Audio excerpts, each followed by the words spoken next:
People are kind of racist. Or maybe people prefer their in-group. It's not that easy. Or maybe people prefer the familiar to the novel.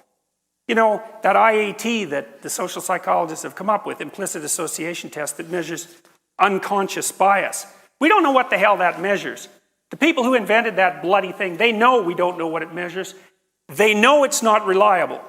They know it's not valid enough to be used as an individual diagnostic instrument. That's technically the case.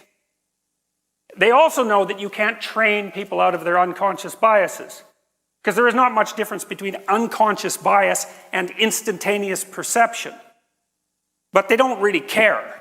I've written to Mazrin Banerjee, who's one of the inventors of the IAT, several times saying, how about you come out in public and say what you already know, which is that people are misusing your damn test.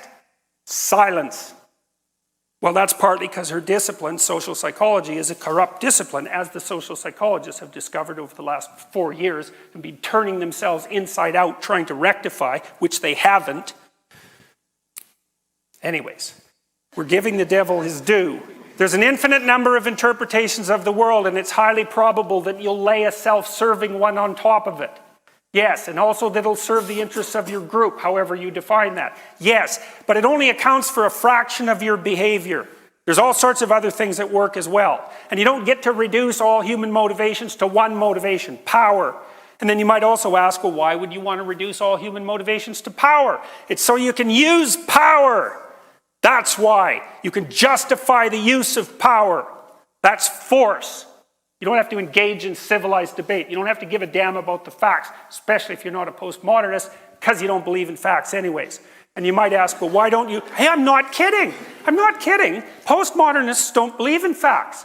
They believe that the idea of fact is part of the power game that's played by the white-dominated male patriarchy to impose the tyrannical structure of the patriarchy on the oppressors. It's like, I'm not making this stuff up. It's embedded right in the theory. All you have to do is read it, and you find this out. So they don't believe in facts. Well, facts would constrain the use of power. At least that's how it looks to me. Okay, so fine, we gave the devil his due. There's an infinite number of interpretations. And you're likely to use biased compression algorithms on the world, and they're likely to be biased in your favor. But only partly true.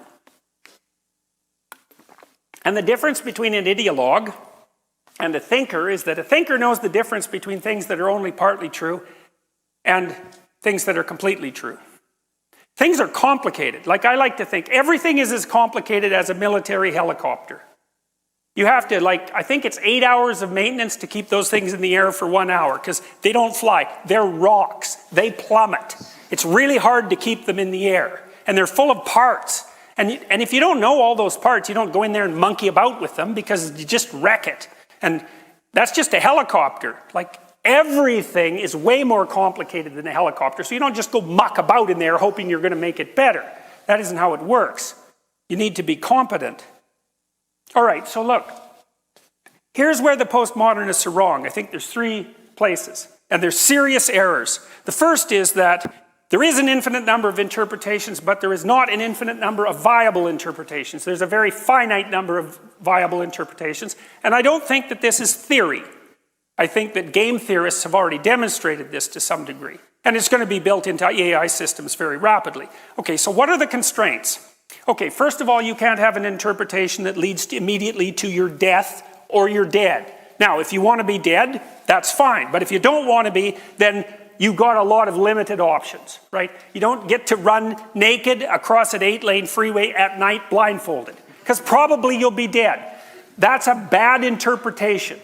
Okay, so you might say, because you're fragile and vulnerable and mortal, that there's a limited number of ways that you can look at the world that don't result in, let's say, death or serious damage or agony. That's a bad thing. Agony is a bad thing. Most people agree on that. So you're constrained by pain and anxiety. At least your interpretations are constrained by pain and anxiety. And you can make pain worse or better by thinking about it to some degree, but only to some degree. When push comes to shove, pain is your master. Okay, so that's a big constraint. That's a big constraint. Well, but the constraints are worse than that, because not only do you not get to have an interpretation of the world that produces anxiety and suffering right now, but you don't get to have an interpretation of the world that, if you iterate it across time, produces pain and suffering. And so that's a big problem, because there's lots of, you could go out tonight and get yourself blind drunk on cocaine and sleep with 6 hookers. And maybe that'd be a good night, You might not think about it being so good tomorrow, but then maybe you're dead of AIDS in a year. Or maybe you're addicted to cocaine, or maybe you're a street alcoholic, or whatever. It's like, as an iterable game, that's downhill. And the thing is, you play iterated games. You don't play one, you play iterated games. And so your interpretation of the world has to be one that will sustain multiple iterations across time. Because you have to worry about 40-year-old you and 60-year-old you. And that's a big problem. That's a lot of yous stretched over a long period of time. And it's worse than that, because it's not just you. It's like you and your family. Right? And not only do you have to take care of yourself now in a manner that allows you to take care of yourself when you're 40, you have to take care of yourself now in a manner that takes care of you when you're 40, so that other people are happy to have you around now and continually, so that they'll cooperate and compete with you in a positive way. And so that's getting ridiculously complicated. It's not just you now and you in the future. It's you surrounded by other people doing the same thing now and in the future. And there's a lot of other people. It can't even just be you and your family.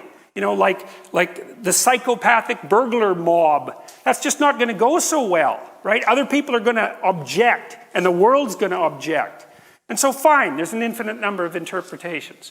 That doesn't mean there's an infinite number of viable interpretations. In fact, there are hardly any. There are hardly any playable games.